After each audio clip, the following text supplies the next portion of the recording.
S whistle ಮೊಳಗಿದೆ.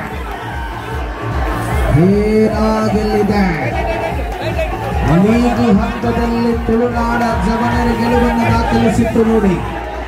ಇದು semifinal ಕದನ. Eliminator 2 ಹಂತದಲ್ಲಿ, ಕ್ವಾಲಿಫೈಯರ್ 2 ಹಂತದಲ್ಲಿ ಸ್ಪರ್ಧೆ ಇದೆ. ಗೆದ್ದರೆ ಫೈನಲ್ಗೆ, ಸೋತರೆ ತೃತೀಯ ಸ್ಥಾನಕ್ಕೆ ತೃಪ್ತಿಯನ್ನು ಪಡೆದುಕೊಳ್ಳಬೇಕಾಗಿದೆ. ಸೋಲು ಮತ್ತು ಗೆಲುವುಗಳ ಮಧ್ಯೆ ಕೇವಲ ಹಗ್ಗ ಜಗ್ಗಾಟದ ಹಿಡಿತ ಮಾತ್ರ ಅಂತರವನ್ನು ಬಳಸಿಕೊಳ್ಳುವ ಹೆಜ್ಜೆಯಲ್ಲಿ ಎಲಿಮಿನೇಟರ್ ಹಂತದ ಸ್ಪರ್ಧೆಯನ್ನು ಕಾಣಬಹುದಾಗಿದೆ. ಇದು ಕ್ವಾಲಿಫೈಯರ್ ಹಂತದ ಸ್ಪರ್ಧೆಯಾಗಿರುತ್ತದೆ. ಪ್ರತಿಯೊಂದು ಸ್ಪರ್ಧೆಗಳಲ್ಲಿ ಲೀಗ್ ಹಂತದಲ್ಲಿ ತುಳುನಾಡು ಜವನರ ವಿರುದ್ಧವಾಗಿ ಅಲ್ಪ ಹಿನ್ನೆಲೆಯಲ್ಲಿದ್ದ ತಂಡ ಈಗ ಮುನ್ನಡೆಯನ್ನ ಉಳಿಸಿಕೊಳ್ಳುವ ಮೇಲೆ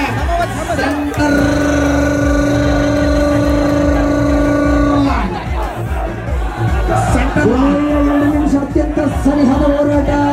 ತೀರ್ಪುಗಾರರ ಕೈಗಳು ಸ್ವಲ್ಪ ಮಟ್ಟಿಗೆ ಸೆಂಟರ್ ಲೈನ್ ಇಂದ ಮಾರಿ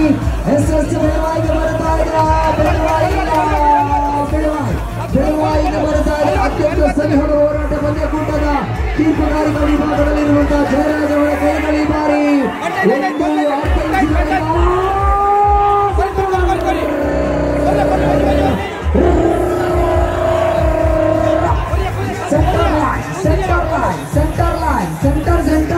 ಸೆಂಟರ್ ಸಮಬಲದ ಹೋರಾಟ.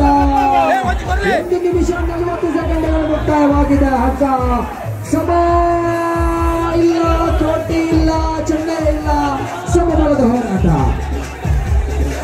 ಸಮಾನಗಿರಿಯ ಮೂಲಕವಾಗಿ ಅಂಕಣದ ಒಳಭಾಗದಲ್ಲಿರತಕ್ಕಂಥ 2 ತಂಡಗಳು ಕೂಡ ಫೈನಲ್ಗೆ ಪ್ರವೇಶವನ್ನ ಮಾಡಬೇಕಾದ್ರೆ 8,000 ನಗದು ಪುರಸ್ಕಾರವನ್ನು ಖಚಿತಪಡಿಸಿಕೊಂಡಿದೆ.